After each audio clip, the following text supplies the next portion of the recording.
Exactly. Lots of them. Yeah, copy and roll. Hey, they could be bigger and more immediate than the threat of global warming, they say.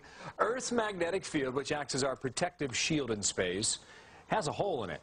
And that could put a lot of our earthly functions at risk. Dr. Michio Kaku, professor and author of the book Physics of the Impossible, is back with us. Professor, how are you? And good morning to you. Glad to be on the show. Thanks. Twice in 1 week, man. It's bonus hour. What is this solar shield? Well, every 11 years, the sun has a temper tantrum. It releases a shock wave, a tsunami of radiation that could wipe out communication, weather satellites, GPS, spy satellites, you name it. It's up there in outer space. So you're saying that my BlackBerry won't work? The internet, Fox, television, cable, satellite TV, all of it could get wiped out around 2012. That's when we have the peak of the sunspot cycle. That's when the sun's magnetic field flips. North Pole and South Pole flip, releasing a shock wave of radiation, which will then hit the Earth minutes later, potentially wiping out a good chunk of our satellite communications. We're watching it very carefully now. Well, Doc, this happens how often, you say? Every 11 years. Well, why an 11-year cycle? It takes 11 years for the magnetic field of the sun to build up enough intensity to begin the flip process, because it slowly revolves in a circle. It's like winding up the windings of a clock. If you wind up the mainspring of a clock too much, it boing, comes out of control. Same thing with the sun's magnetic field.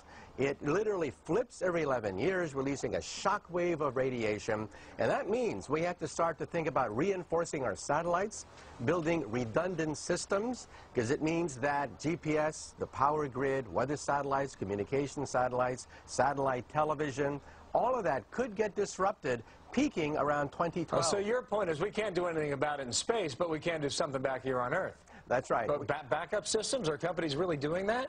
Well, they're going to have to do it because, see, we scientists made a mistake. We thought that the next cycle was going to be quiet. Well, some of our data was off by a factor of 20, and that's why we're issuing this alert now. We made a mistake. The next cycle, peaking around 2012, will be much more serious than we previously thought. Now, in the past, we dodged the bullet because we didn't have that many satellites up there 11, 22 years ago. Back in 1990, we didn't have that many space satellites. Well, that makes sense to me. But, you know, I'm listening to you talk, I'm thinking, why 2K?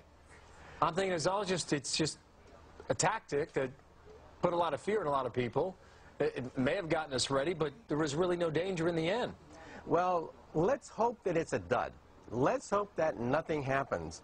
However, what if our communication systems are wiped out? Billions of economic activity could be do you think anyone's taking this seriously? I think we're going to have to. The physicists are now sounding the alert. We made the mistake. We made the wrong projection. The next solar cycle will be more intense than previously thought, and an ounce of prevention is worth a pound of cure. Now is the time to begin to create redundant systems, reinforce our satellites, build backup systems. All right. Michio Kaku, the word is out. You know, if you render my BlackBerry useless, that's okay. I'm here loud.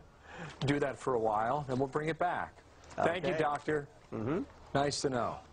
Meg? Love him. Were you He's listening? Great. Yes. You were? Yes. What did he say? The physicists messed it up, and now they have to fix it.